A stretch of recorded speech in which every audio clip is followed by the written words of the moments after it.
Time being 6 o'clock, I call the February 4th, 2026 Town Council meeting to order. Please have a moment of silence.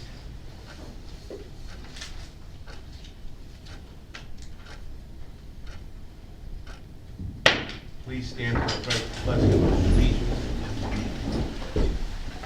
I pledge allegiance to the flag of the United States of America and to the republic for which it stands, one nation, under God, indivisible, with liberty and justice for all.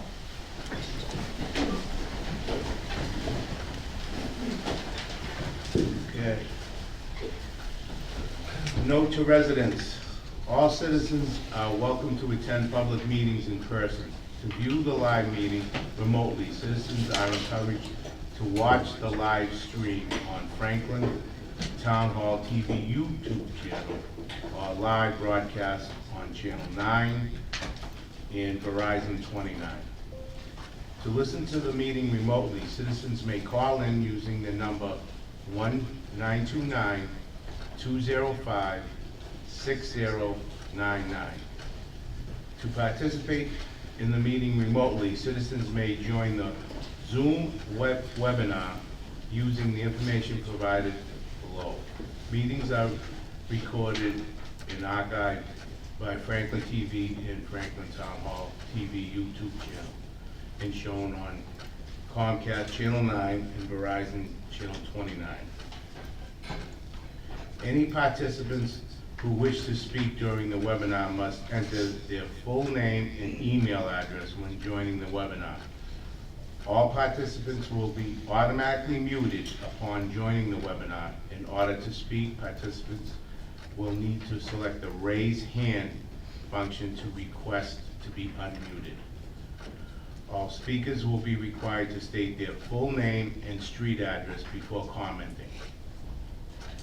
Announcements from the chair. This meeting is being recorded by Franklin TV and shown on Comcast Channel 9 and Verizon Channel 29. This meeting may be recorded by others. There is nobody remotely. Upcoming town events, we do not have any. Citizens' comments. Citizens are welcome to express their views for up to 3 minutes on a matter that is not on the agenda. Compliance with Chapter 38, Section 20, the open meeting law. The council cannot engage in a dialogue or comment on a matter raised during citizens' comments. The council may ask the town administrator to review the matter. Nothing herein shall prevent the town administrator from correcting a misstatement of fact. Saying that, do we have anybody in the audience? Paul? Thank you, Mr. Chairman. Paul Griffith, 11 Sacramento Road, the school committee chairman. Just here to give an update on past two meetings. So we did have, we've had two meetings, both focused on the budget. Just a lot of things I think we're going to be able to move forward to you guys soon. Quick updates on that. We approach this year as we have in the past couple of years from a zero balance budgeting approach. Basically from the ground up, everything is considered as needed instead of saying this is what our budget was previously and trying to add or kind of move around. So we really took from a ground up approach there. Educating roughly 4,300 students each year in the Franklin Public Schools. And we do have a spending rate of roughly $19,000 per pupil. That includes actually all the contributions for the students. And this is in the bottom 23rd percentile for the entire state. That being said, we did vote on and approve a budget from the schools with a 2.5% increase to our overall operating budget, coming in at $72 million.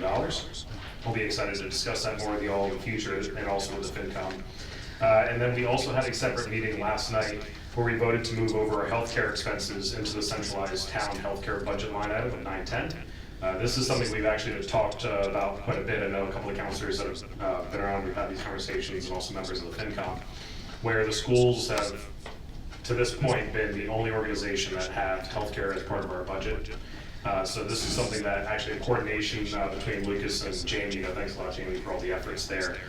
We did move things over from our budget onto that singular line item, so that now you're looking at whenever you see the line, our line, whenever you see our budget, it is just our operating budget the same exact way that every other organization in town is.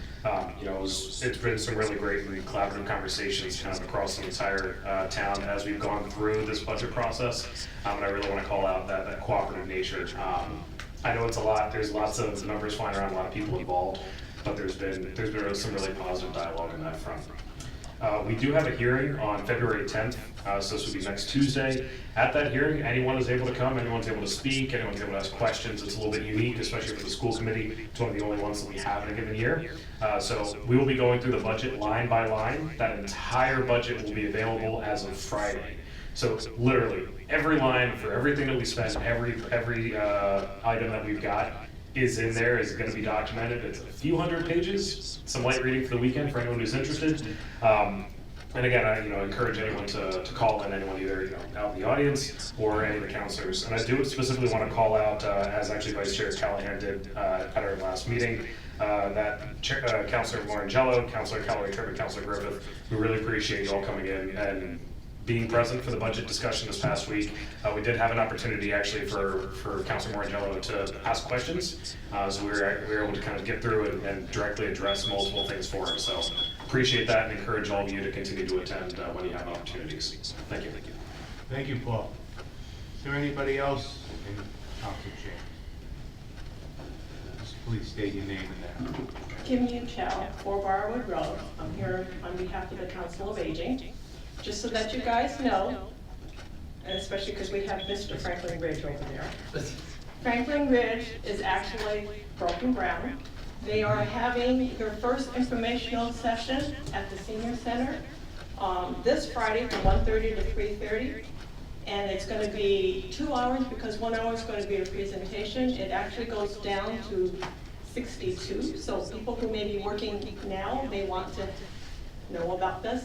Franklin TV is also taping this so that we can put it on rotation. This is a great time to find out more about Franklin Ridge, number one. Number two, ask questions, which I think the number one question will be, if I sell my house, will I qualify to go into Franklin Ridge?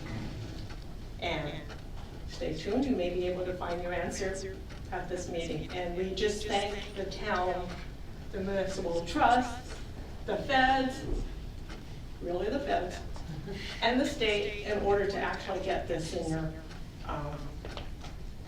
complex. The other thing is, last time we had a town council meeting, someone had made a comment that we don't need senior housing, and I wanted to just address that from my standpoint. I wanted to just let you know that one of the largest growing of the unhoused in the nation are seniors now. And a lot of times it's the senior female whose husband has died and they no longer can afford their house. Our senior center, and also I've been at some of the other ones recently, Medway as well, have seniors who are unhoused or in the process of being unhoused.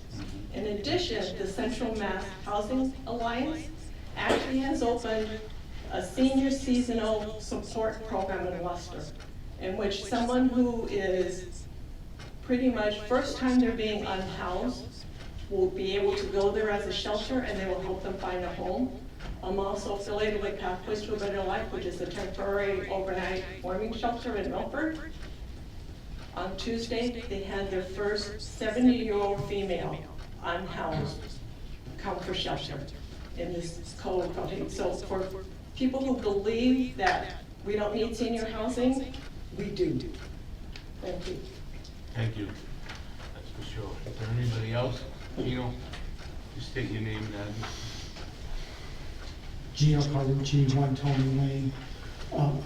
As president of the Quattro Roy Lodge of the Sons and Daughters of Italy, I just want to let you know briefly that we are celebrating our 100th anniversary this year, and we have a number of events scheduled. First of all, I want to thank the Franklin Historical Museum for agreeing to host an exhibit celebrating our 100-year history.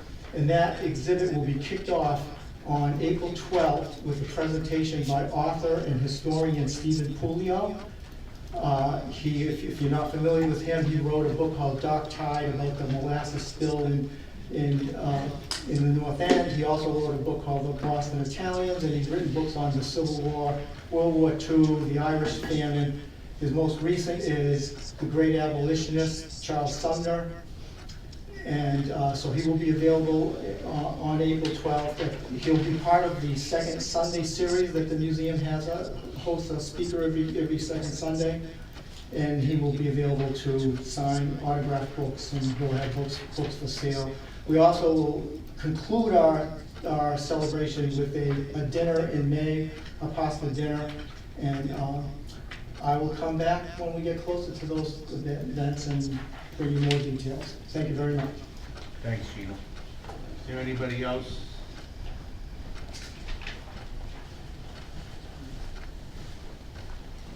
Thank you, Mr. Chairman. Bruce Kenrick, DPW Director. I want to give you guys an update, and the folks at home. We're pretty close to spending our snow budget this year. You might notice we had a pretty big one a couple of weeks ago. So we're a couple $100,000 short of our $1.4 million allocated budget, which is based on obviously averages through the years. The good thing is we do have a stabilization fund that was put together a couple of years ago, about $700,000. And if we go over, for fun facts, that was the 8th largest storm that's fallen. I use the Boston area ever. Since I've been in Franklin, we've done 5 of them. The biggest being in 2003? Yeah, you were there, you know. It was bigger than the blizzard. Yeah. But anyways, the last storm basically cost us $325,000. I mean, that's when you start thinking about budgets and where it goes and personnel. I mean, that's a substantial number that we have no control over. The good news I can say is the weather's looking pretty dry, not a lot of big storms for the next couple of weeks. So hopefully make through it. And I will say, doing this for a long time, when it's this cold out, I know it's miserable because I can't stand it like I'm sure we all do, but the air doesn't hold a lot of moisture. So when it's cold, we're doing okay. So I just want to put out there so no one's surprised. Thank you. Thank you. It doesn't melt and freeze at night and have black ice. I know. Yeah. And there's a salt shortage now too. Yeah, there is. Everybody's getting it, but we're okay. We got enough down there, so we're good. Thank you. Thanks. Is there anybody else? Okay. Zoom? Nope, no one on Zoom. Nobody on Zoom? Okay, that was quick.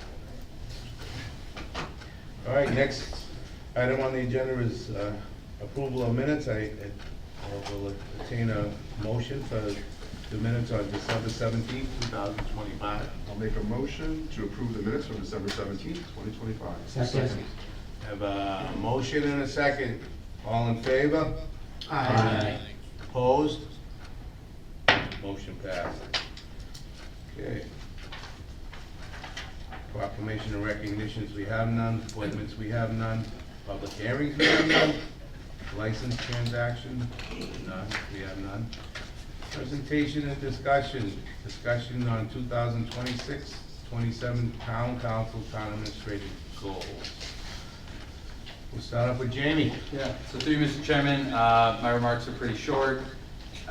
Just for the folks at home, there's a list provided in the packet that reflects, I think, some of the issues from the last council that are on the front burner, in addition to a handful of things I think this council has already talked about, like the ad hoc charter subcommittee and a few other items. So this is really up to the council how you want to develop a list. I assume if you get done with the list tonight, that's great.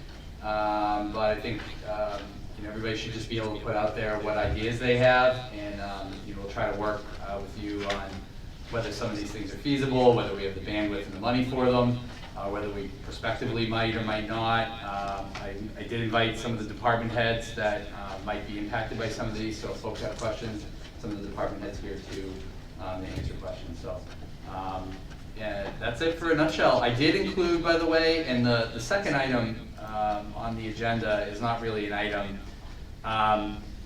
There was some conversation about a strategic planning exercise, which is really more of a vision, values, and kind of purpose driven exercise. The town does not have to do this. The town of Westford just did one. The town of Rentham is actually presented their final report last night. And so a lot of communities go through these exercises in times of division or differences of opinions. Obviously bandwidth and money is at a premium. Some decisions are gonna have to be made in the next 5 years. We're obviously not gonna be able to do a lot of stuff that the public wants us to do.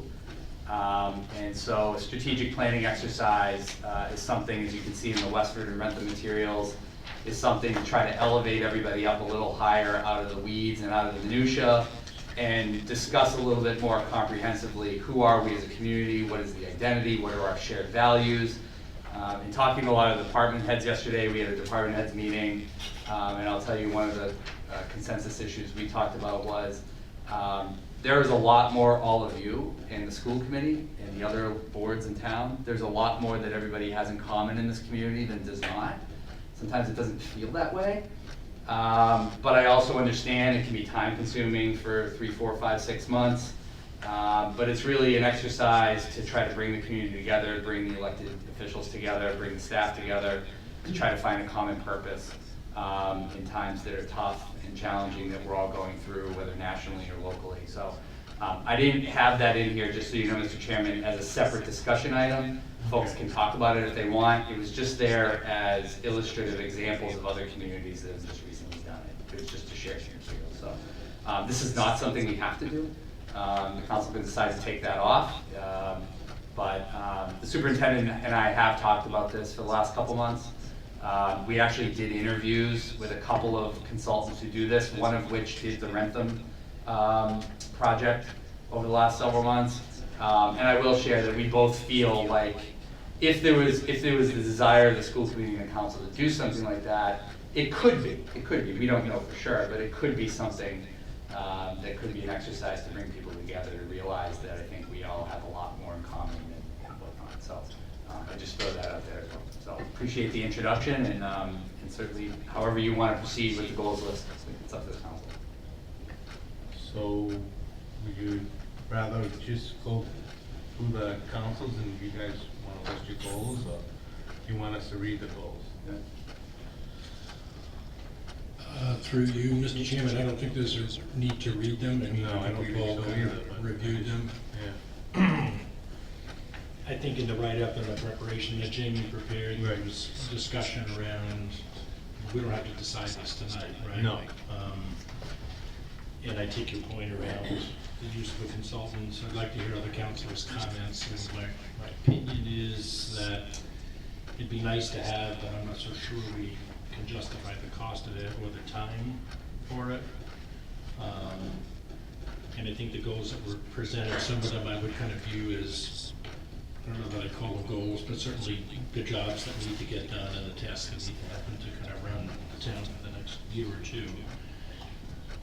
I might favor some liaison group of the council Go over the. to kind of get feedback from all of us, to kind of build out something a little more comprehensive. We obviously can't discuss it in a large group in detail, but I think if we had the chance to kind of offer up our own thoughts on this and consolidate it, work with Jamie and his team to kind of bring that together with the idea in mind that we'd all have a chance to review that, digest it, think about it, and be in a better position, say March 4th, to kind of finalize on most, if not all, of what the direction should be. At least be able to put them together. If we can get them done, we can get them done. I mean, in the past, we have put out a lot of goals, and unfortunately, we couldn't do a lot of them either. Right. You know what unfortunately. I wish I could do them all, to be honest. I'm pretty sure every councilor in here would want to do them all too. And that's kind of behind my thought Yeah. on that a little bit, is as I look at that list, it's all good stuff.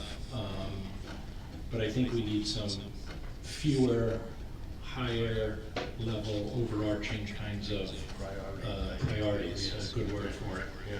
Like what we want to do with budget, what we want to do with economic development, what we want to do with communications, what we want to do with, I think I have one other, maybe just governance in terms of, potential charter. So I think we could benefit by the time of it. This is a good primer to get us thinking about what's been done and refine our thinking around what we want to do, but that would be my thought, was to kind of take that approach. I kind of agree with the committee. That way we come back with, I think,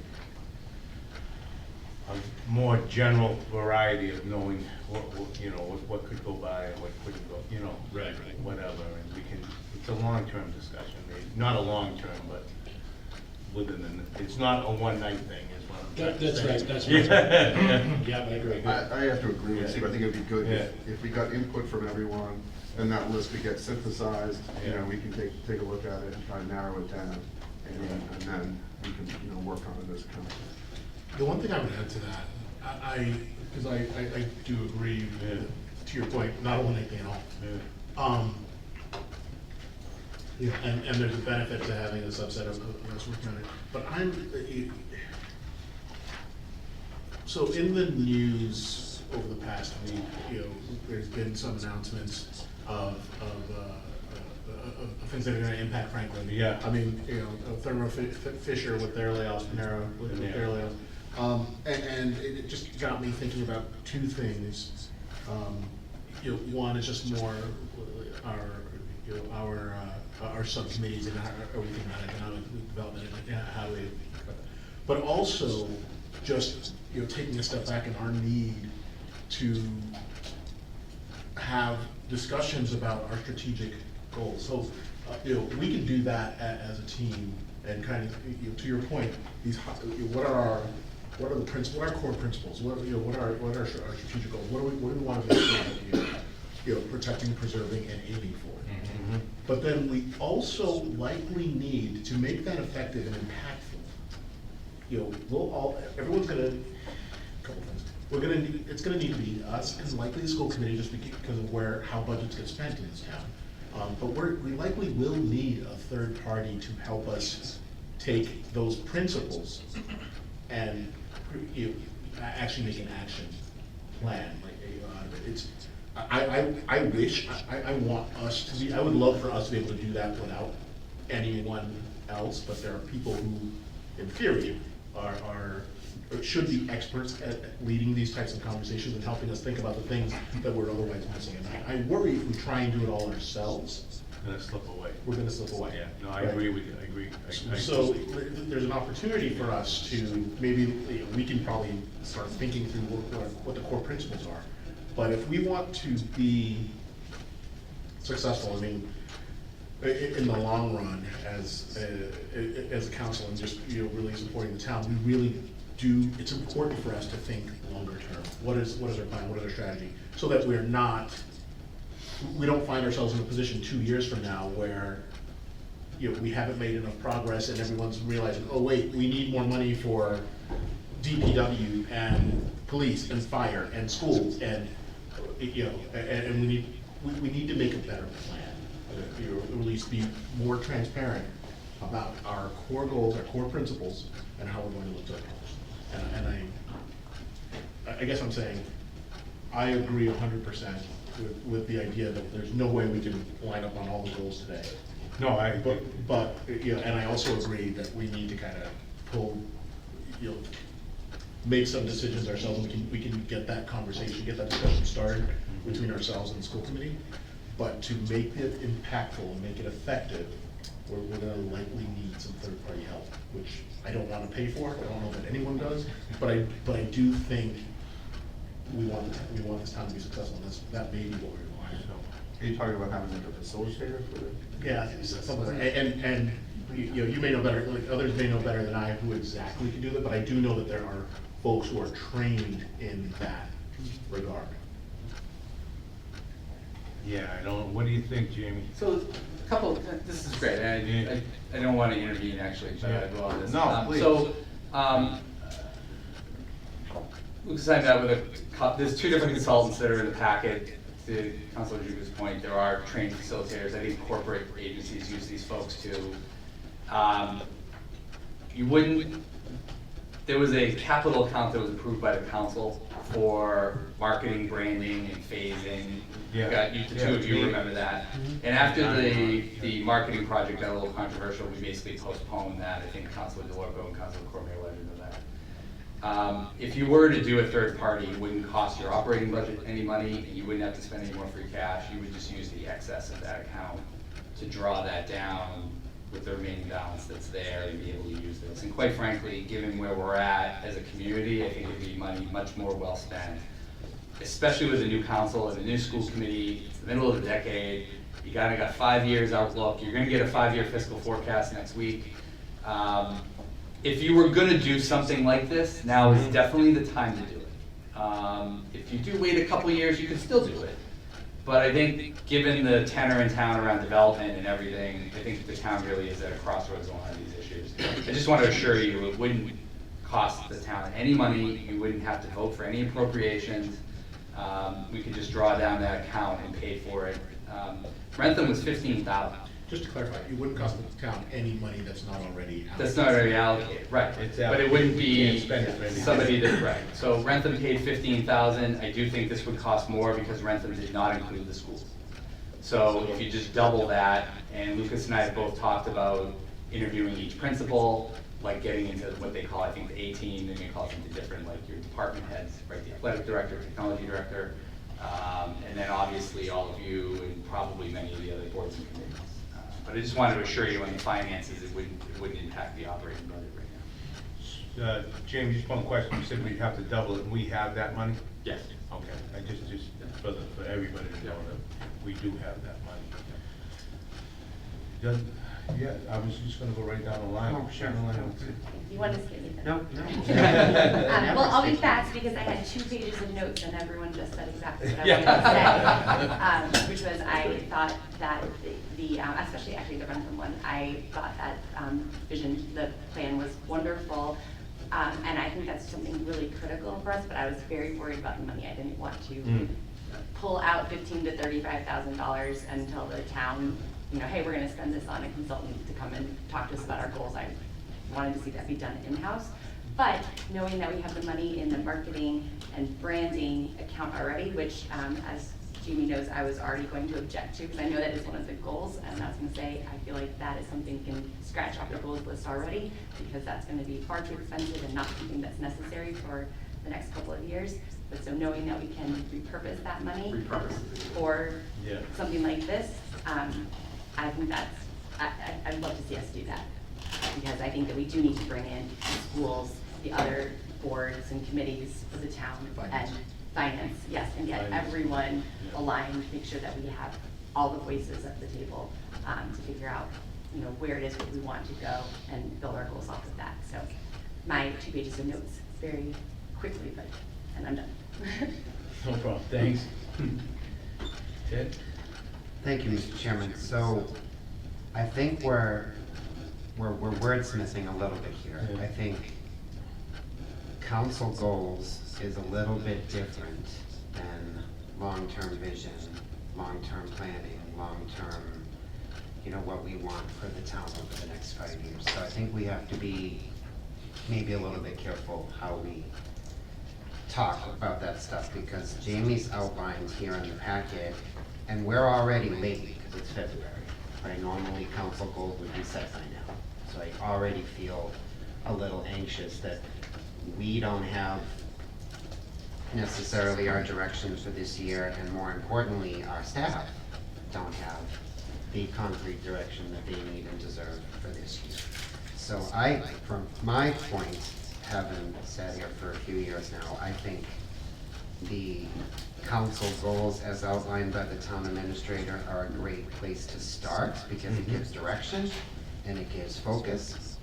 Things can always be revisited, but I do think the longer term plan with the consultants and looking at 5-year fiscal forecast, hearing from department heads, involving the schools, involving other committees, really kind of rolling our sleeves up and figuring out who are we as a community and where do we want to go. I think that's all really important, and glad to hear we still have money in that marketing account to cover it, because that will be, I think, a little bit more digestible for the public to be able to understand where this is getting paid for. I don't think we can do it ourselves. I think having a third party to lead that and potentially sort of mitigate any conflicts, right? Or any like, you know, this stuff can get emotional, and people can get, like, you know, protective of their space and protective of their stuff, and having someone that's trained in how to de-escalate those things and move things forward, I think is really important.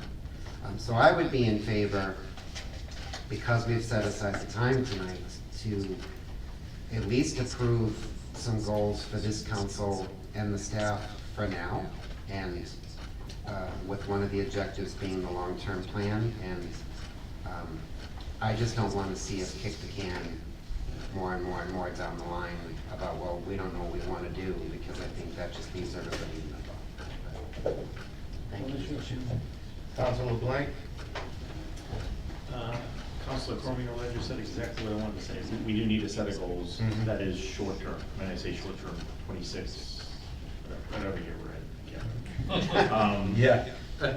26, the rest of 26 and 27. So I guess the only question I was asked for you, Mr. Chairman, to Jamie, is this list of 3 pages, is this too daunting a list for you and the staff?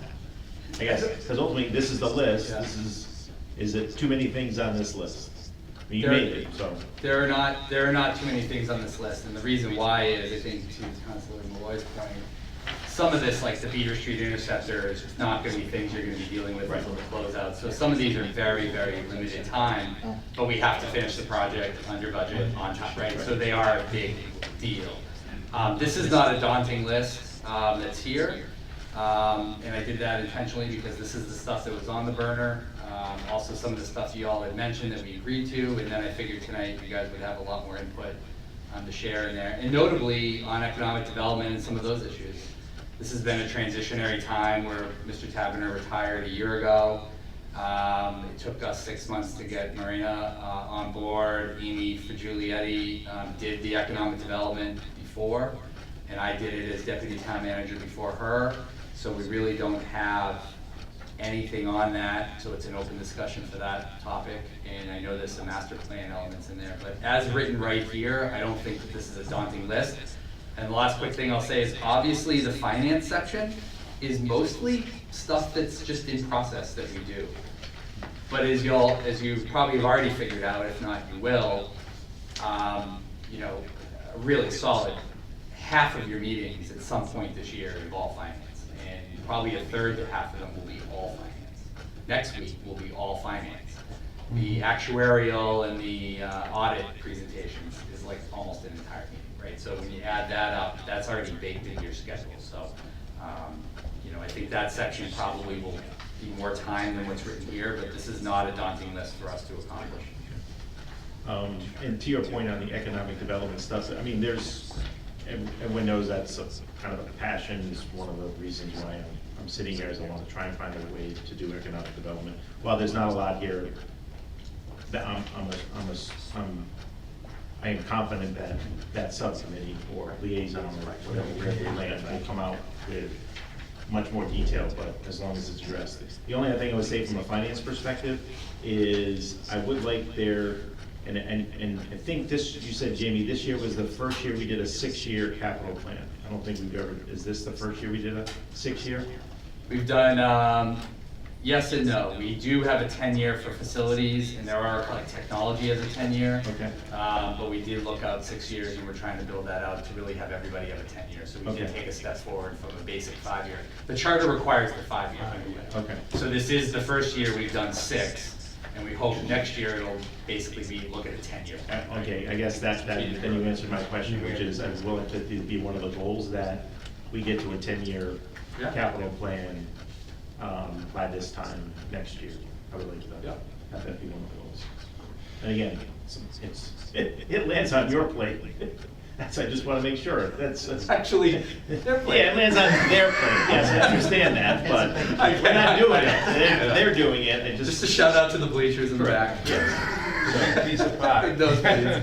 But that'd be the only change I have to this list today. Carrie's like, no. We have to have a list. No. And this would be our list, so, thank you. I'm all set.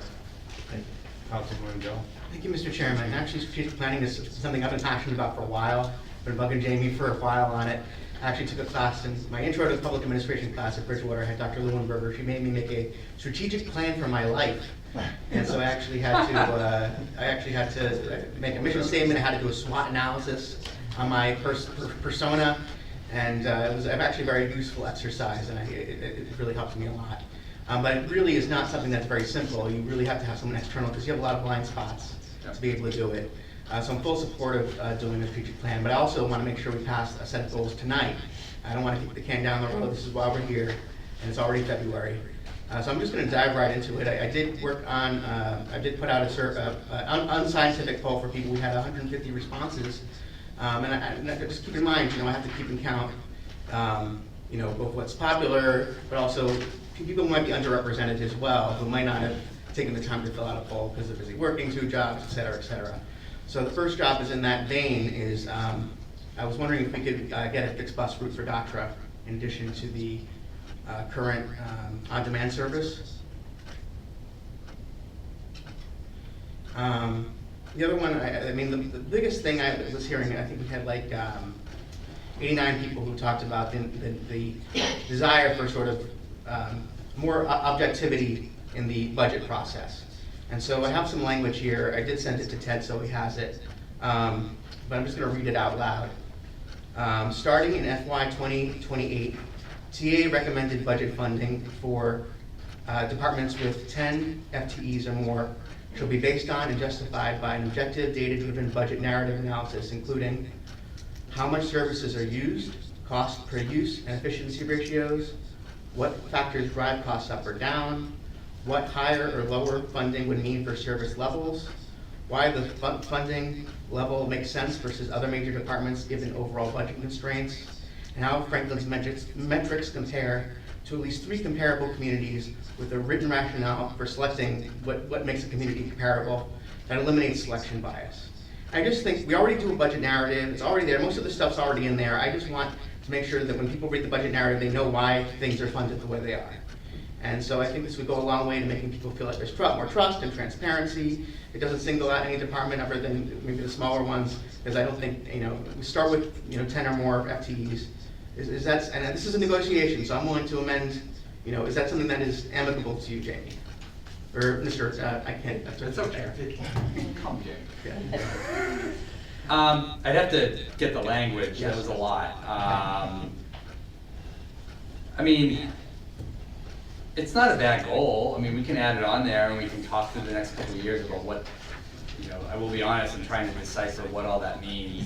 I think part of the inconvenient truth, if I can do my Al Gore skit for a moment, is there's just, we can analyze this stuff until we then spend more money analyzing it than what we have in the coffers.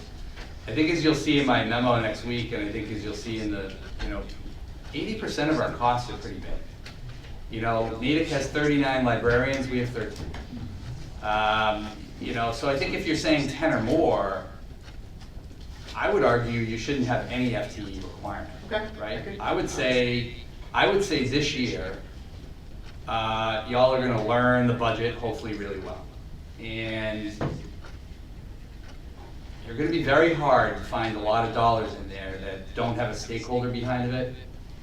Like we frequently hear from the schools. I think before healthcare, with healthcare in their budget, I think 88% of their budget is staff salary. So at some point, the majority of our budget is staff. And I think we all know from different ways we've talked about it before that you hear from the police chief or whatever, people feel understaffed and overworked. So I don't know how much an analysis on that is gonna, I don't know what we're gonna unearth, but I don't think the goal is bad. I think you should include some sort of goal like that. That was a lot to digest in one paragraph, so if you send me the language. Yes, I will. What we can do is, both on the GATRA route and on the budget, just send me the language, I'll add it to the list, and then when we come back on March 4th, we'll take a look at all that language and just see how the group feels. Okay, so we're actually having a second meeting on March 4th for the goals? Well, there was no legislation for action tonight. Some of you have different views on this too. I think just getting a list of what you're hearing from the community, what your priorities are, I think is important. You've got a whole budget meeting next week that's gonna give you a very strong indication of what your bandwidth is. setting goals tonight and then next week realizing that you have no money to do them is not gonna be constructive. I appreciate the support from everybody in the strategic planning. I do think a third party will help. But I don't have a problem with that goal at all. I would just amend it to be, to do every department, not just the FTE. I was just trying to make it easier for you, but that actually is better. Well, the 10 FTEs is like 7 departments, right? Almost every department is under 10 FTEs except for the big 5 or 6, right? Schools, fire, police, DPW, facilities, library. Sorry, I think that's it. Seniors, no, you don't have 10 people. Ryan's got 400, but they're all work 2 hours a week. Sorry. I do have a few more Yeah, nobody, things. that's like 6 departments, so I think.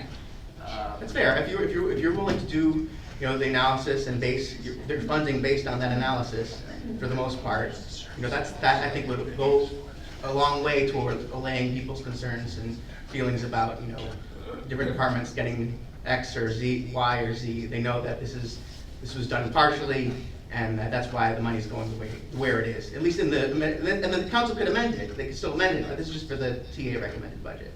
And then finally, most of this is collective bargaining, right? So a lot of this stuff is contractual. I mean, there's only so much you can do. So, but anyways, I think that goal goes consistent with, I think, everybody's objectives on the budget this year is to try to dig in deep and see exactly what's going on. I did have a few more things for you. I mean, a lot of these things in the survey were pulled from the master plan. One of them was dedicating CPA. We talked about the new affordable housing development from the trust, Affordable Housing Trust.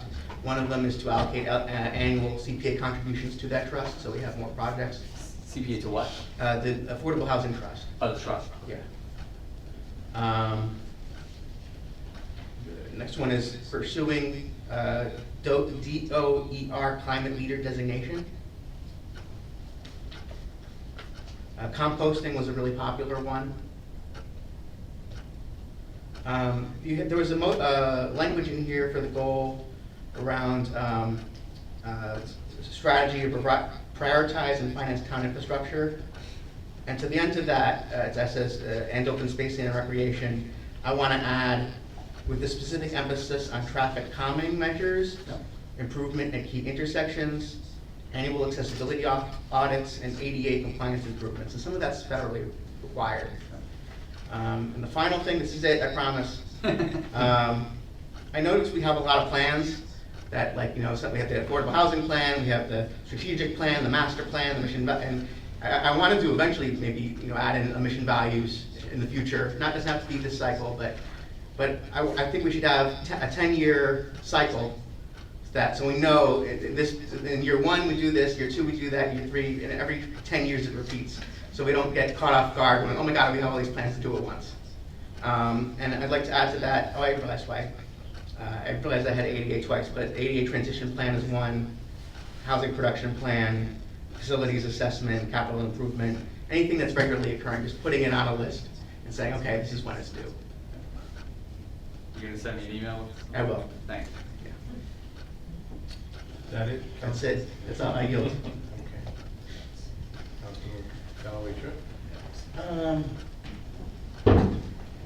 I agree with pretty much what was said down that side, and I also agree with what was said down this side. So, I do think we need to set something like Ted said, because everyone needs a direction, otherwise we're all just sitting here twiddling our thumbs, and next thing you know, it's June and nothing's been accomplished. I don't have a problem with setting some of these goals as like a 6-month type thing to get something set with direction, but I do think that we need to organize them in form of priorities. I also agree with having a liaison, because I do believe with the amount of people I've spoken to, we all do want the same thing. We just all have different ideas of how to get there. And sometimes when you look at the ideas, the direction is actually the same direction, but the way one person is explaining it versus the other person, no one's stopping to listen truly to what's being said, because they're so like, no, this has to be the way. I know, I'm one of those people, I get very headstrong, and I'll be the first to admit it. So I ask people, prove me wrong. If you can prove me wrong, I'll be absolutely no problem to say, okay. But I think having that middle person would be able to specify. My question would be, My only two goals is to bring the town together, honestly, and make sure this budget is something that's gonna be sustainable. That is what I care about. That is why I ran. If we did this type of a thing and we had a liaison come in, would there ever be an opportunity to have it as a public meeting where residents could come to the microphone and speak with the liaison present, so the liaison can also hear what the residents have to say, not just what was done in this survey? Because like, I understand the survey, but I also, when I looked at the survey, and I had asked, when we were doing it, some of the answers could be construed differently than how you did when you answered them. So, I think it's important to also have people feel like they can come up to the microphone to that liaison and say, this is what we want, because that person could say, well, you know what, that's exactly what they're trying to do. You're just looking at it in different aspects. If we really wanna bring the town in, we should incorporate an open meeting to allow them to communicate, with that person. Yeah, I think, through Mr. Chairman, I think, appreciate that, Councilor Powder. So yes, if people are behind the strategic planning third-party idea, you know, we could have them come in after you set the short-term goals, right? I think everybody's point, if you have the 2-year goals, you at least have a sketch, right? And while the community is going through a process for several months, we can still get some of these goals done. I mean, they're gonna happen anyway, it's just by the nature of the meeting. There'll be a public portion to it. I'm giving you a very high-level scenario. What they do is they do questionnaires to the department heads, some of the town boards, like Council Mtg, Library, the school department principals. They'll do internal interviews for a while. Then they come in public, and all of these strategic planning meetings are generally done in public. And I'm sure there's a portion that we can bake in, like one meeting or an hour, a meeting over 2 meetings or whatever. We could put that in the contract to say the consultant will have a couple of public meetings. They may also do public meetings without any of you. They could do them, 2 of them at night, and there's no elected officials in the room. Right? So some of that is intended to get the town hall out of the way, right? Politics, let's be real. You know, the social media politics, the trolling and stuff. And they just go to another place like the library or the DPW facility room, and they just invite residents in or other boards. So there's a lot of flexibility in how we can do this. It really is customizable too. If you guys want to do several public sessions, absolutely. Obviously the price will go up, but I'm just saying we can do it in a variety of ways. And if you want an intro to this and you really want to do this, I would recommend doing that in the March meeting, when you do vote on your final list of goals, and get an idea from the consultant how this process unfolds a little bit, and give him or them your feedback, and say, we'd like you to do some sessions with the public without us, we'd like you to do one here, and you guys can all chip in, and they'll customize it pretty much. Westford and Rentham did not use the same consultant team, and they didn't use the same process, because their needs were different. So, and by complete coincidence, I appreciate Councilor Griffith's acknowledgement of Rentham, because that was the consultant group that the superintendent also had chosen. So I think there was some synergy there. They're also local. They're local to this area, and so they understand the geography. So I was glad to hear that that one stuck out. So I think that we definitely should do it, and my personal opinion is that we do need to work it where residents are involved, because if we really want to bridge this divide, then they have to be included, and if we want them to trust, they have to be included. If we just do it and then we make the decisions, they're gonna felt like they weren't listened to or heard, and we're gonna be sitting exactly where we are now, next year and the year after. So I think that we should definitely look and see how we can work that in. Great. And I yield. So I was kind of a little bit all over the place on this as far as a little confused with it, because I think, in my opinion, we're mixing terms between goals and objectives. And what I see here is a lot of objectives. Objectives are short-term and measurable. Goals at least in the way I've seen this done well, there's usually, you know, set a mission statement, and then there's a finite, small set of goals, which are high level, they're lofty, but they're kind of the North Star. They're setting your direction on where you want to go. You want fiscal, put us on a path of fiscal stability, okay? And then, what are the objectives you can do, say in year one, to kind of get you onto that, and then we develop those going down the path. But I think the first thing you have to do is we have to agree, at least at a high level, on what those core goals will be. So when we talk about goals, I'm talking about something much more lofty. I, you know, talked to Carolyn about, you know, where we potentially want to take the schools, or how we want to see, maybe we want to see schools improve over the next 5 years. You mentioned your basically 2 goals, which are very high level, right? And so that's the way I see the exercise, and I definitely agree with working with a third party on the strategic plan for the town, but I think, you know, we also, let's get our language, I think, right, as far as, you know, what things are gonna be goals and what things are gonna be objectives, and I absolutely believe that, you know, a lot of what you have here, you know, they definitely need to be done. Yeah. These are objectives that need to be done, and those are, like I said, more short-term, finite, measurable, but they should fit into what that overall goal is supposed to, you know, is the North Star, you know, is how we're traveling. So that's my opinion. No, I totally agree. To be honest with you, and Council Cormier Ledger just leaned over to me and said, this is a lot less, these goals, this list of goals is nothing compared to what we had before. And I think what we did before, we threw all these goals out there, and then it got just too much. You know what I mean? It was just, and then nothing got done. We accomplished a lot, actually. Yeah, well, we did, we got a lot done, but it didn't look like we did because we had so much. You know what I mean? But, yeah, so,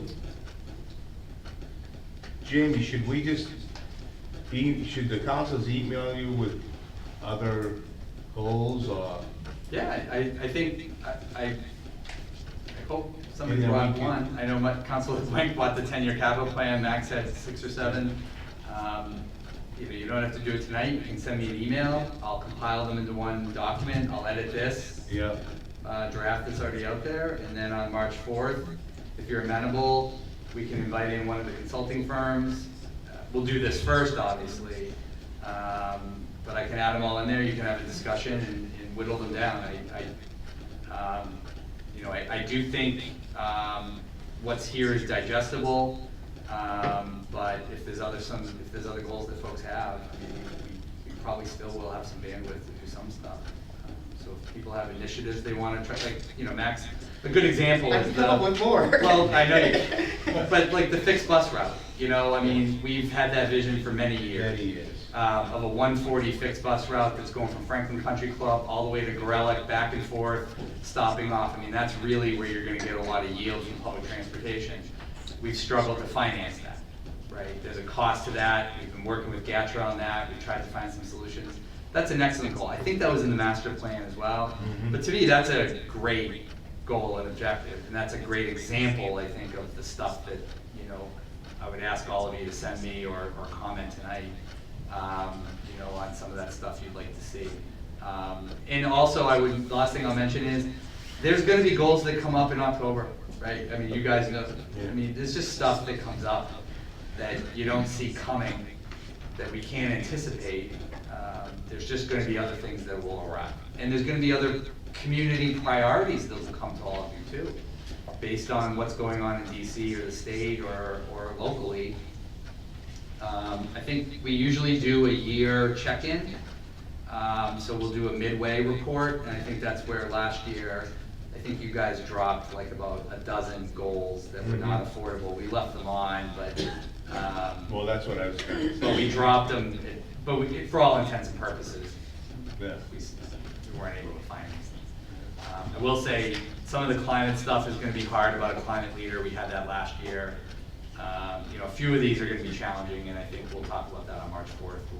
I'll circle back with the team and see, you know, how much money does it take to become a DOER climate leader certificate, right? So So do you think you could get the people to come in March 4th? I'll definitely call them. Yeah. I'll call them tomorrow and see, and they can give you an idea of what this looks like, and then the council can make a decision whether to think that move would forward or be- not. And I'll invite the superintendent too, to make sure he's here as well. I think that would be very helpful. At least we'll know which direction, you know, they help us. I don't know how everybody else thinks, but. I think it'll define a lot of who you are now as a community. I think there's a lot of concerns about affordability. There's a lot of concerns about, you know, people moving to town, people leaving town. You know, I think there's a lot of that. And the last thing I'll really say on this is we did meet with the school committee chairman this week, with the superintendent, and we did agree that when DESE comes here, the state education agency, on March 18th, the superintendent, Chair DeLorco, Chair Griffith, and I are going to try to figure out, after that presentation, maybe there's some other work we can do while the school committee's already here for that presentation. So maybe this flows kind of nicely for the next month or so while the teams put the budget together. Yeah, that was a great meeting. It was a good We meeting. kind of got a lot accomplished that day. Can I just ask one question? Sure, that. If we get the people, the liaison to come in and do a meeting, and then you said you're gonna invite superintendent, can we also invite the school committee, because they should also be part of that whole Absolutely. presentation and discussion, because That's we're already- gonna work together, we need to be starting at the Scheduling beginning. the same night That's right. to avoid open meeting. That's right. Yeah. Yeah, oh yeah, they'll have close. Yes. Thank you. Sorry. Sorry. Yeah, no, go ahead, Steve. Steve Charlotte, 13 Magnolia Drive, Community Information Director, Franklin Matters, Franklin Public Radio. Yes, to clarify, I did have that sidebar. Having participated in the school committee meetings, it is their plan to have a meeting scheduled for March 18th. So there's no issue with open meeting law to have the joint meeting for the two of you. Secondly, I'd also remind you, and I appreciate the terminology, because terminology is key. And if you think back on what a consultant would do, a consultant as a liaison facilitator, that's been done a number of times. And thereby, the open space planning had community input. A whole number of comments were put in that, and they're still in the doc. Master plan had the same thing. Whole bunch of community input is in that doc.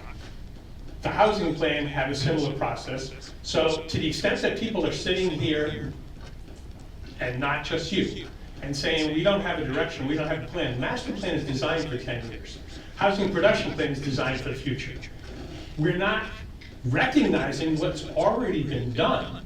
So the facilitator, I think, can start with those pieces, make it a quick and easy discussion to get to the prioritization, and then add the finance layer, because respectfully, some things are gonna be possible, some things, as much as we want GATRA, unless we get some money, where's that gonna come from, right? So I agree with the direction. Terminology is gonna be key, because the next thing you're gonna do is gonna have to be really engaging with the community. Because there's a number of folks saying, well, master plan, while they got a whole lot of input, didn't get enough, respectfully. And in order to get away from the divide, we need to get everybody together. So terminology is gonna be key. How are you gonna get people to look at the goals and objectives that are already in the master plan, already in the housing doc, already in the other places, to get together to go forward? That is your number one objective, I think. That's why you got voted in to do this.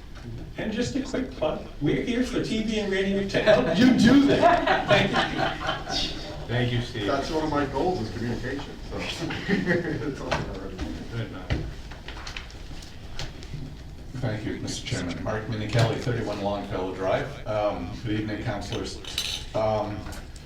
I was thinking about the facilitator, and Jamie, we have so many professionals here in Franklin. I wonder if we could do a quick reach out to the community, maybe save a few tens of thousands of dollars.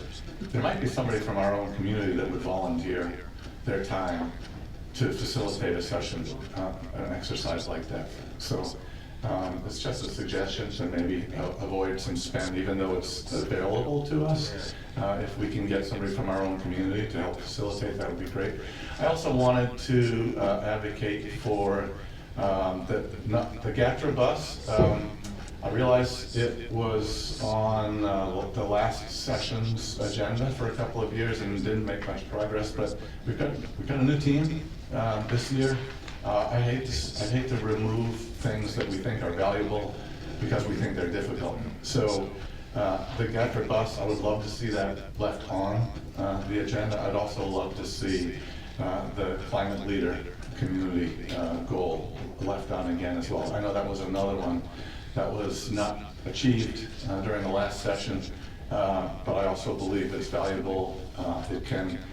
It actually, if Franklin were to achieve that status with the state, it would enable us to vie for grants that otherwise we would not be eligible to receive. So I think it's really worth trying again, even though we weren't successful the first time around. Thank you. Yeah, the GATRA thing is, I would love to get it, but I know that money's really, really tight in transportation. I mean, it's in the state, you know what I mean? From what I'm hearing, you know. Could you use advertising dollars to raise money for the Gatford bus, for example? That would be a legal question, I don't know. You know? Well, somebody has to then go do that work, right? I think behind every idea is, you know, a lot of work. Not that I just want to, and I know Mark wasn't mentioning this, you know, we're not shy from doing things that are hard. In fact, we, I think as an organization, lean into the harder things. But I think as you'll see next week in the budget model, you know, there's some pretty hard choices coming up. And until that gets to a sustainable place, you know, there will be the grand ideas. We actually have made a lot of progress on the Gatford bus route, not from moving it to the place of being able to get the money to do it, but from realizing where we can. And a lot of that in Gatford is subsidized, I think, to your point, from the state government. So we'll have to see how the state budget comes out and stuff too. But you know, but that I still love the long-term vision of it. I think it's still something that's very highly supported in the community. I think it would make a huge difference. I mean, everybody complains about traffic. But really, if you had a bus route on 140 going back and forth for, you know, 8 hours a day, errands and a lot of things to get done, you know, but, you know, obviously that's a long-term goal, but 8 years ago we had long-term goals and we got them done, so you gotta start somewhere. So I agree with Mark on a lot of that. I just want to manage expectations a little bit. And I think next week you'll see why. Somebody that worked on buses for 24 years. Right, that's true. Yeah. You're on the tape, yeah. All right, so from what we have is everyone's gonna email Jamie with the rest of the goals and then we'll go forward from there. Sure. You know, and then. You got a couple weeks, so, We you got know, a couple sometime weeks. before maybe school vacation.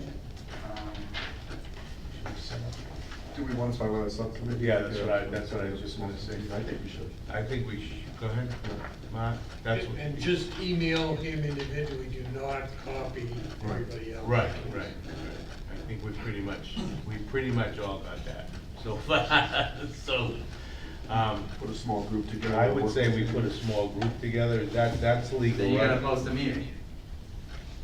How small? I mean, I don't know, just send an Once you email, form just a send me an email subcommittee, with what you want, like, it's just a quick email, like, just, Max already did it.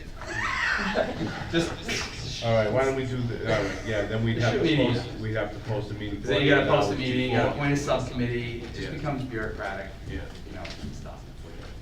even if it's not. If you wanna start a subcommittee, you can vote to do it, but I just think, Well, I was just thinking that we didn't have but it doesn't matter, we still have to. if you have three have to people, put- you're gonna have to do it. Yeah, we still have to do it, so.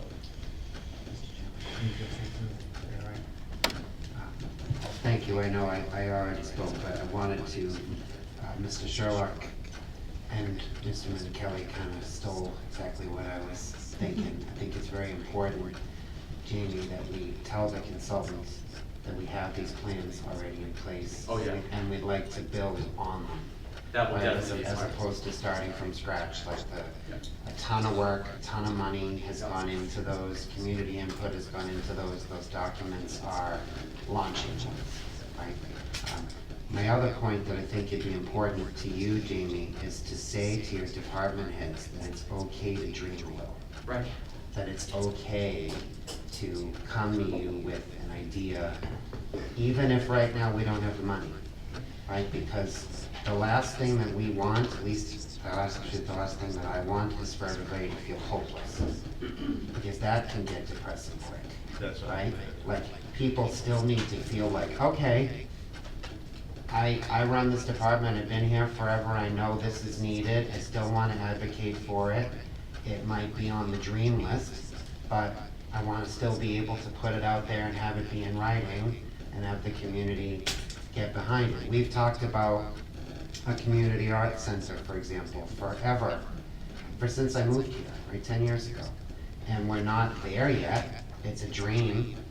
There's so many pieces that have to fall into place, but I would hate to lose that up here simply because the conversation is, well, we don't have any money, right? Because then I mean, you can always say that, right? We could say that for the next 50 years and we would like never get any dreams accomplished, right? It can't just be procedural type stuff, right? So I would encourage department heads to chime in and maybe send a few things to you.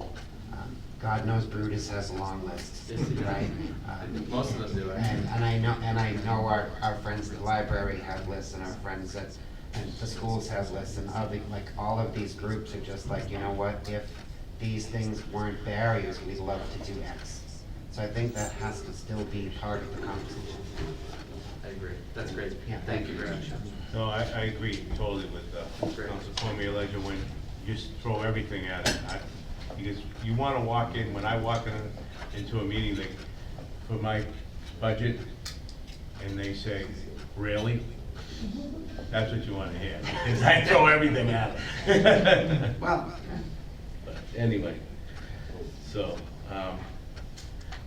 outside of that, that's it, right? We're not, the strategy planning and everything, you're gonna bring that in next month? Just there as examples. You'll be working on that?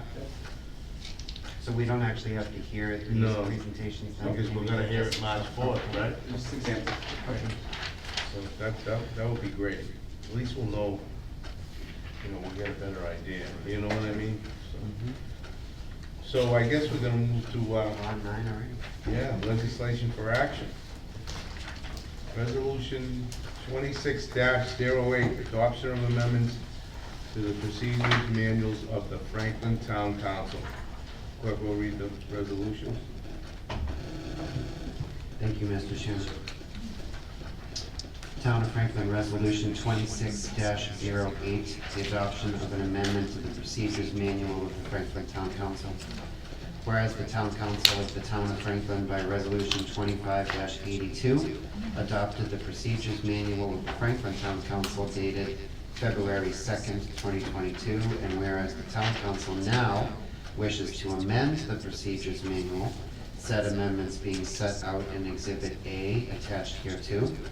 Now therefore be it resolved that the Town Council of the Town of Franklin hereby amends the procedure manual of the Franklin Town Council dated February 2nd, 2022 by voting to adopt the amendments thereto set out in Exhibit A and attached hereto.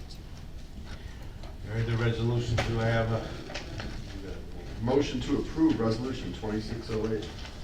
I have a motion, do I have a second? Motion and second. Discussion?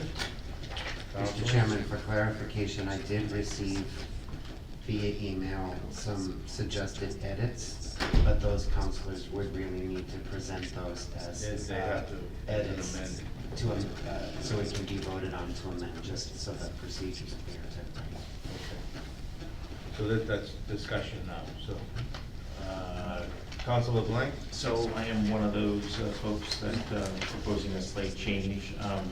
There's really only a few changes we made to this document. But the council meeting one, I'll read it. I don't know if you, well, I guess what I'm proposing is right now the current, the newer language that we're suggesting tonight is that the meetings will commence at 6, they'll end by 10, and it requires 6 councilors' votes to have it continue beyond that 10 o'clock. What I'd like to propose for language in there is that that the regular meetings may not begin earlier than 6 p.m. That gives us some, they can start at 6, they can start at 6:30, they can start at 7, it's just not hard definition, it has to start at 6 o'clock. So the meetings will begin no earlier than 6 o'clock. Take away the 10 PM, I think what we were trying to achieve there is that meetings won't be longer than 4 hours. So what I'd like to propose is provided that an agenda item is not then under consideration, meetings shall be not more than 4 hours at any one sitting. In case we change the time to 6:30. Yeah, right, so we got 4 hours to do that conversation.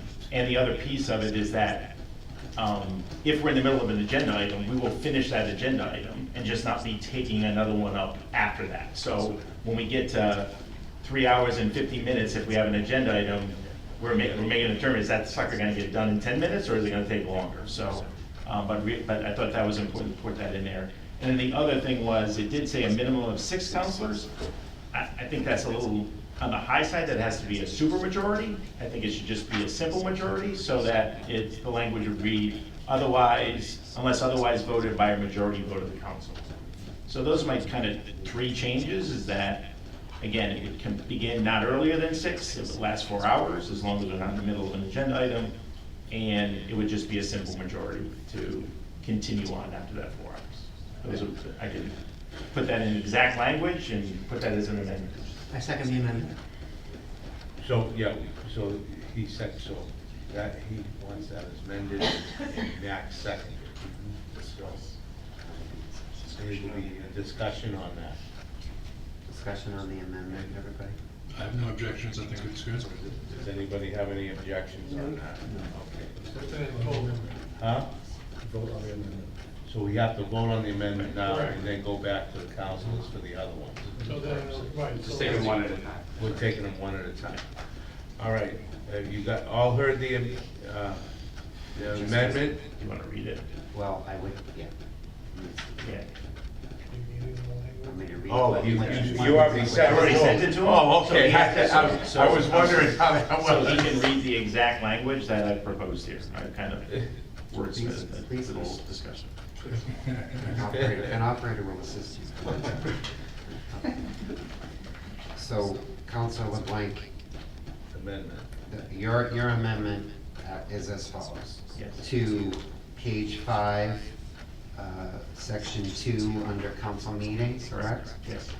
Regular meetings of the council shall be held in the council chamber, municipal building, at least once each month, as voted by the council or as scheduled by the council chair. Regular meetings may not begin earlier than 6 PM, except for in the case of an emergency, see also Charter 2-5-1. Provided that an agenda item is not then under consideration, meetings shall be not more than 4 hours at any one sitting, unless otherwise voted by a majority vote of the council. Special meetings shall commence at the time designated by the chair. Are you satisfied with that, Councilor Vaughn? Okay, we're gonna vote on the amendment right now. Okay. All in favor? Aye. Opposed? Jamie, can I just send that to you? That's what I was gonna say. Other councilors? Oh, go ahead, man. No, I just wanted to say I appreciate the process and that we're trying to move up the councilors' comments and TA comments to be able to respond to some of the people who might have concerns. And citizens' comments, I was concerned that previously people didn't feel heard at citizens' comments, and this is sort of a way of making them feel a little more heard. I think it's a good first step. We'll see how it works. You know, we might need more tweaks in a future term, but I think this is a good first step, and I appreciate the TA and our great liaison for working on that. So I appreciate it. Thank you. I agree with you, totally, Councilor Mangelos. I think it's a good first step. We'll see how it goes. So is there any other councilors? So right now, we will vote on resolution 26-08. As amended. As amended. All in favor? Aye. Opposed? Resolution passed.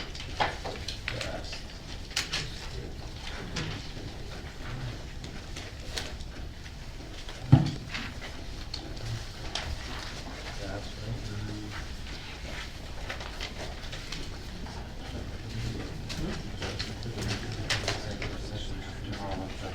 town administrator's report.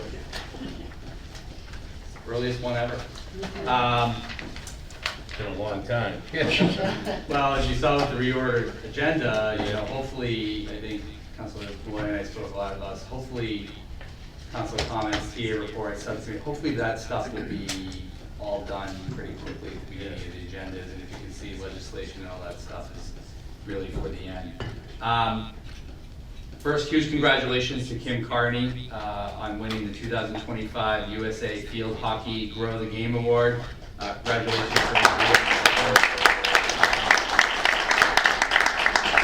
Just so you guys may not know this, but our recreation department essentially runs the field hockey program essentially for the state of Massachusetts. And Kim's passion for that, and she's won numerous awards now on all of this, I think showcases just how incredible the staff is. Also, congratulations to, I didn't do this and set it up because they were all here. Congratulations to Sarah Amaral, the Senior Center Director, on being selected to serve on the Massachusetts Councils on Aging Legislative Committee. So,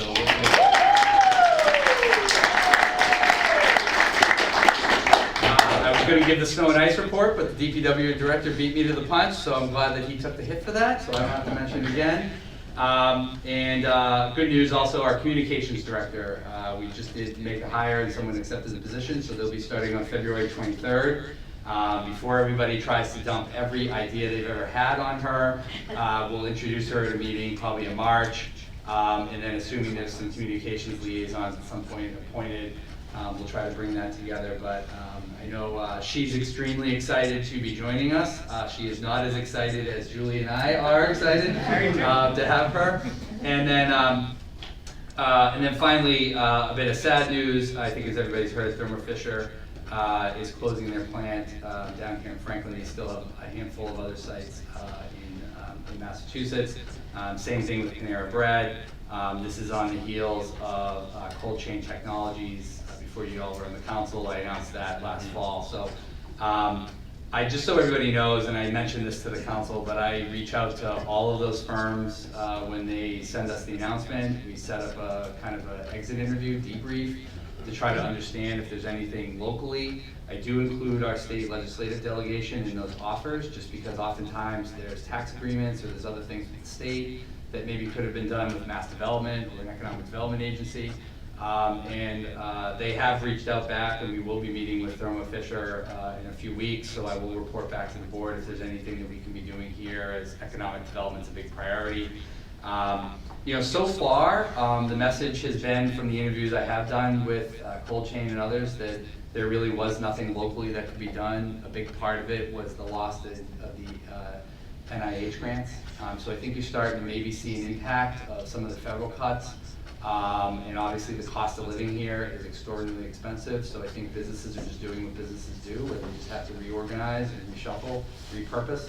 And so I'll report back to the board or the council at some point after we have that call. But we do try to set up times to talk with every business that has that situation and just make sure there wasn't something that the state or local government couldn't do. And I think that's important too, just to assure all of you, but really the community, that any rumors that are out there that people manufacture, oh, it's because of this or that and this and that, we want to hear straight from the company, and I'm very gracious for them all taking our phone calls and setting up meetings with us to talk to us openly about their situation. So and that's it, Mr. Chairman. Thank you. Thank you. Subcommittee, ad hoc committees, we don't have any right now. Future agenda items, Council Malloy. Nothing for tonight, sir. Council people. Nothing. Council Griffin. I have something, I'm not entirely sure if this is a future agenda item or just something I'd like the council to take into consideration, but there is a bill right now in state legislature, Bill H 4297, to provide an additional percentage of Chapter 70 funding to towns specifically designated for arts education. And I would like to see the council write a letter to, right now it's going, it's being sent to the House Ways and Means Committee, but I think that we should write a letter supporting that, that to receive an additional percentage of Chapter 70 funding, which again would be specifically earmarked for arts education. I'd love to see us do that. Here you are, sign. Yeah, we should send that, so we send that to Jeff and Rebecca, or? Yep. We have food form letters I can share that we have to billing and stuff. It's a great idea. Councilor Blank? Nothing. Councilor? Just gave you all 7 of them, but for the future. But I actually would like to build off of, would it be more effective to send a letter or actually a resolution that's voted on by the council? I think it's probably the same, but if y'all, if you and Council, if you want us to do a resolution, it's pretty easy. Okay. You could probably do it next week, or do it in early March. Either way is fine. Would be enough time for it to be voted? Well, I would say this, if you did a resolution and there were dissenting votes, that's not as effective as a letter, but I mean, it depends on how everybody feels about, advocating on that stuff. I mean, traditionally, the council has not done a tremendous amount of advocacy with Beacon Hill. I mean, they've done some, but if the council wants to do more of that, it can be productive, but it can also be counterproductive, so you have to, I think, choose your battles carefully. But I think hopefully on this one, there's consensus agreement. I'm pretty sure the council. I'll confer with Councilor Griffith and Yeah. you. Send me a note. The best steps. Either way, I think, as long as we get our name up there. Right. That's It's the main thing, Pretty sure Representative Roy's gonna fight for that anyway, but, so. That it, Max? Yes. Nothing at this time, except that I agree with Councilor Griffith. And I think that we should tag team with school committee when it comes to Beacon Hill, because we're all fighting for the same thing. So uniform front always is the best way to enter any ticket. That's it. Actually, it might be kind of an interesting thing. We're having a joint meeting, right? Could we actually have a resolution by the joint meeting? Yeah. I did invite the legislative delegation too, because the state agency was here, so for protocol, I invited them and made sure that they were coming. Yeah, I would support putting it on the agenda for the joint Do meeting. that. Yep. That's a good idea. It seems pretty, especially if they're there, if they come, so. But, yeah, that would not be a bad idea at all, Max. Ted? I would just be another vote in support of getting any additional help from the state for arts education and arts programming in town for our kids is a win, and I would definitely support a joint meeting in March, because I think it's powerful if we do it all together. As long as we can, between now and then, make sure that everybody is on the same page, so we all know that we're a unified front that night, and nobody's gonna stick out and, unfortunately sandbag the thing, because that wouldn't be good. Yeah. But I don't have any additional agenda items, Mr. Chairman. No additional agenda items for me. Nothing for me. So let's go to councilor comments. Councilor Malloy? None tonight, sir. Councilor Juco?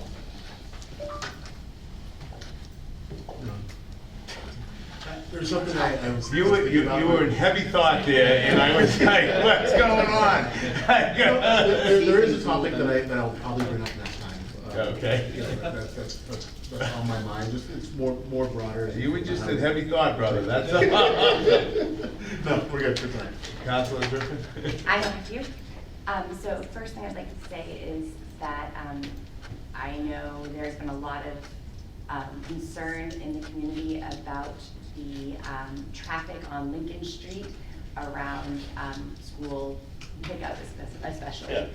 And I just wanted to mention that the school administration is working on this.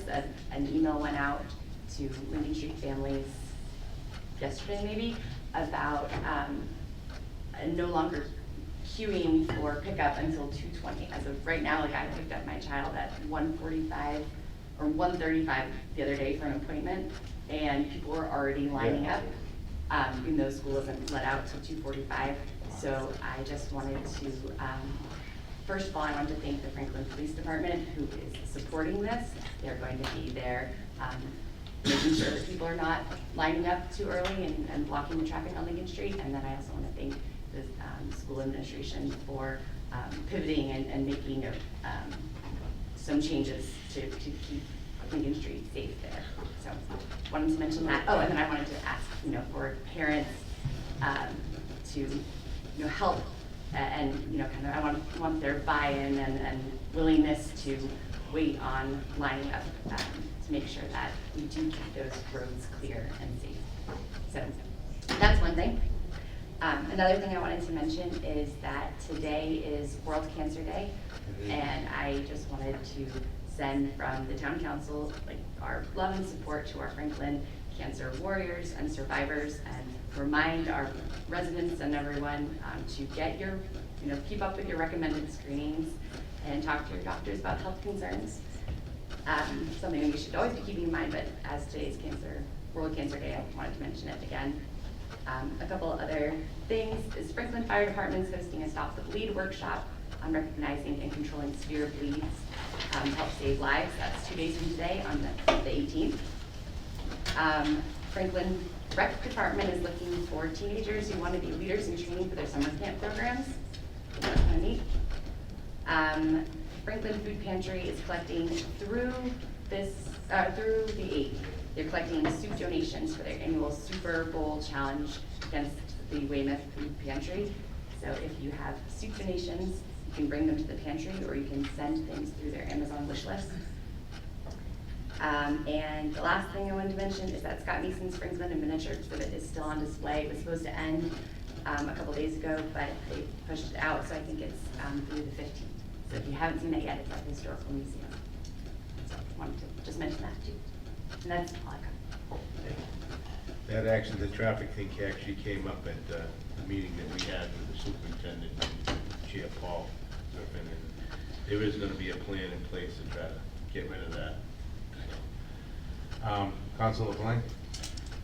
Just a couple things. One, I know when someone wants to put a sign up, they have to go in front of the design review commission. But I also think we have to find a way to, I can't think of the word I'm thinking of right now, unfortunately, but that if a sign's up, that a sign comes down when appropriate. For example, in downtown, there's a sign on the building that for a mortgage company that hasn't been in that building for ages. So if we're gonna hold people accountable about what they put on the sign when they're not in business, the sign should come down. I mean, that company hasn't been there for years, so I'd like to see us enforce those regulations in that regard as well. But the bigger thing is, next week, obviously, we're gonna talk about the budget. So I just wanted to take a few minutes to put, I guess, my stake in the sand before we have that conversation. What I do for a living is very financially driven. I have a finance background, so I look at things also at I do go down the deep rabbit holes, but when it comes to budgets, sometimes you have to stay at the high level. So I'm just gonna outline what my expectations are for the budget, and kind of just rattle those off right now.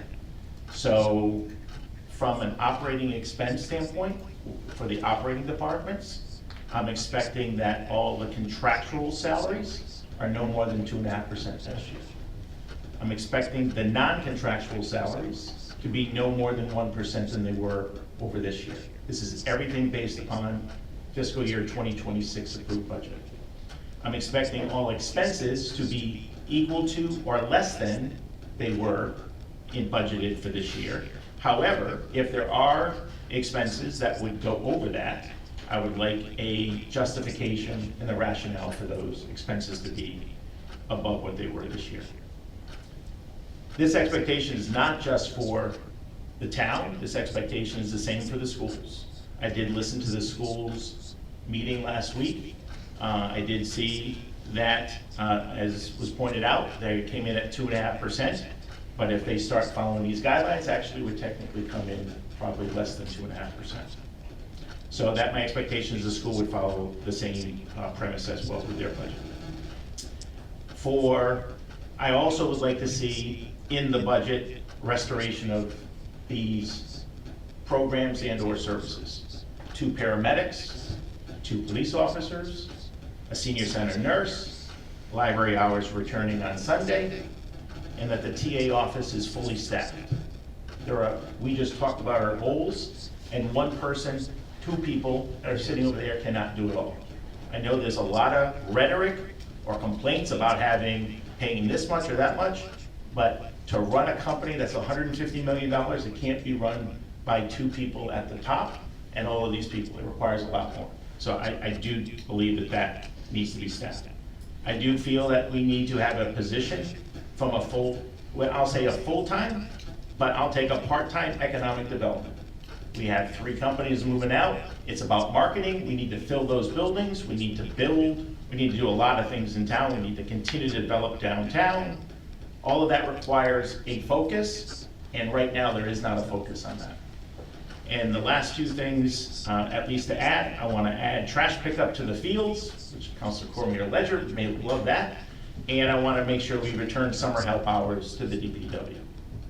So those are the things I'm going to be looking for next week, whether they're in there or not. Now, people are going to say, you just added a whole bunch to the budget. That is true. There will be one-time funds or that are tied to our free cash, and that's how I'm going to propose closing the gap with those dollars, is with those one-time funds. And the only other thing I'll point out is, it does relate to the school, and that was, and they took a step for that yesterday, and we talked about it, is obviously transferring the health insurance over to the town. It just makes looking at their budget a little bit simpler. And I would like to actually move the technology department out of that so that every single supporting department is technically sitting on the school side. So maintenance and facilities and all that stuff is already on the town side. Technology should be there too. So I'd like to see the technology department taken out of schools and put back onto the town side. So those are the things I'm going to be looking for next week. And I just felt I'm going to put my stake in the sand now, and you all can move off of that stake as you wish. So I put my stakes in the ground. And with that, I'm done. Thank you. Thank you, Councilor. You actually took a couple of mine, but that's good. Well, I like steak, especially with some seasoning and some barbecue sauce. No, I actually just had a question regarding just a random question regarding the issue at Lincoln Street. Is there a prohibition of students, like high school students, it's kind of unrelated, high school students using the GATRA bus? Like if they wanted after school, if they were after school, did an after school activity, could they take GATRA home? I don't, well, it's on a fixed route, so I think. No, the ride share, isn't it? It's a good question. I don't know.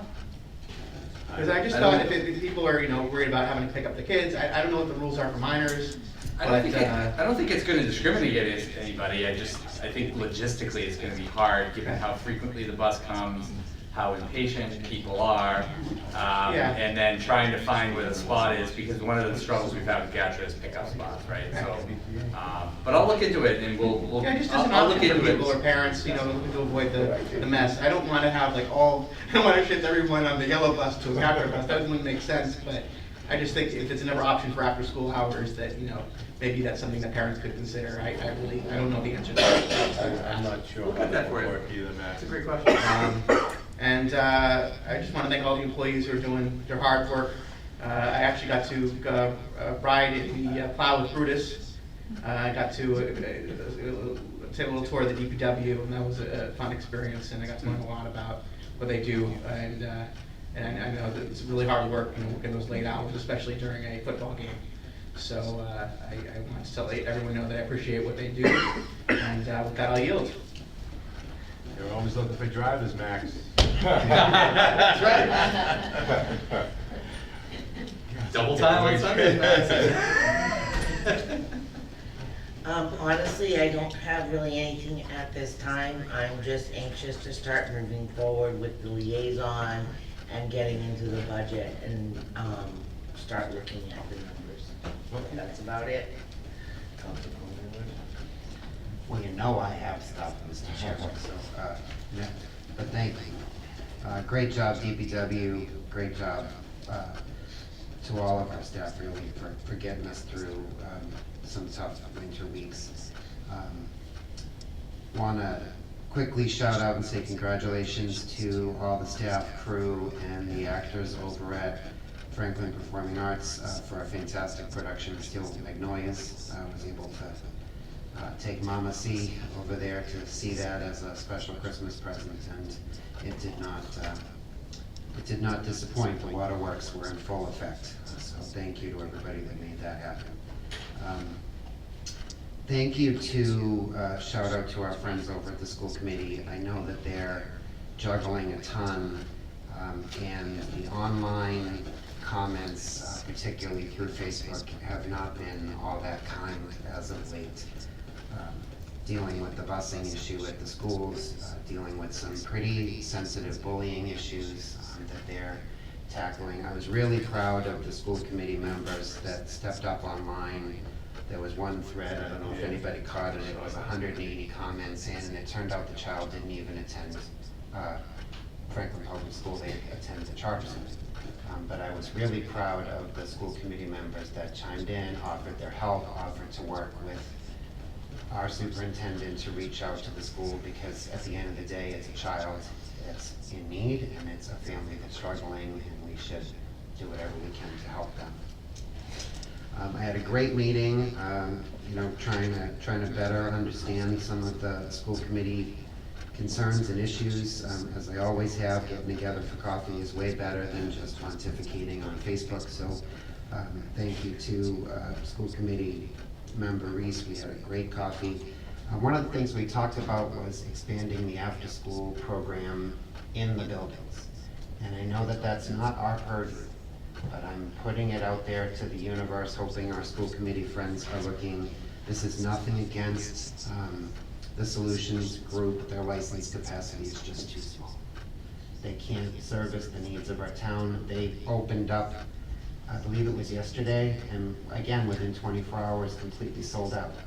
And parents complaining, wondering, you know, what are my options? So, and that's a revenue possibility, right? As we look at these buildings are sitting empty, we know we have kids that need them, we know it will fulfill a need for parents that are working to know their kids are staying in the building and having safe care. We just gotta look at that as a town. And I would offer whatever support we can as a council to the school committee to look at that program, look at those contracts. Many cities and towns throughout Massachusetts use their schools after hours for programming through, maybe it's a contract with the Y or it's a contract through another provider. And they actually make a few bucks to help cover a custodian, we can help cover insurance, and help cover some other things. So hope that we can continue those conversations and be supportive. Happy birthday to my son Jaden. Daddy's sorry that he's not home to celebrate with you tonight, but you know, council work was needed. We'll celebrate this weekend. And finally, best wishes on the safe recovery to Drake May. It's very discouraging to hear that he's still on injured reserve and now questionable for the big game on Sunday. So do everything that you can to make that poor man well, and go Pats. So thank you, Mr. Chairman. That's a boy, he's fine.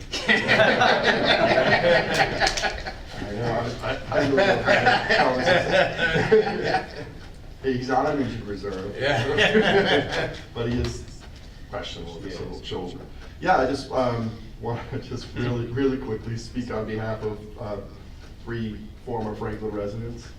Those would be Ty Law, Tom Brady, and Vince Wilford. Yeah. I just say, go Pats. Yeah, go Pats. No, just a shout out to the DBW. I know they did a great job. And the way I know they did a great job is because my son was supposed to fly back to Tampa Sunday night when it was snowing out, and of course his plane got canceled. So he needed a ride home, so he had to take my car because I was at the airport. And he drove from the airport home, and he said the best roads were the town of Franklin. He went through the back roads, so give a shout out to the DPW, they did a good job. So, outside of that, go Pats again. I can't believe we're there, but we're there. We're there. Good luck, and the town of Franklin wishes you the best. So, with that, we do have a reason for executive session. So, I gotta read this first, right? The executive session is for consideration of the purchase and exchange, lease, or value of real property because an open meeting may have a detrimental effect on the negotiation position of a public body. Former Davis Thayer Elementary School, former Parmenter Elementary School, other properties potential available for the town purchase acquisition. And we will not be coming back after executive. You need to declare, you need to say, I so declare as far as my position. I so declare executive session, what you're saying, right? Close enough. Yeah. And we will not be returning, right? Right, there's gonna be a motion based on what you said anyway. Yeah. Second. All in favor? Aye. That's a roll call? Roll It's call. roll call vote. Aye. Councilor Malloy. Aye.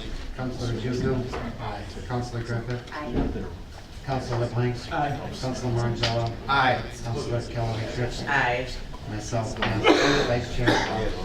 Chair. 9-0. I forgot about that.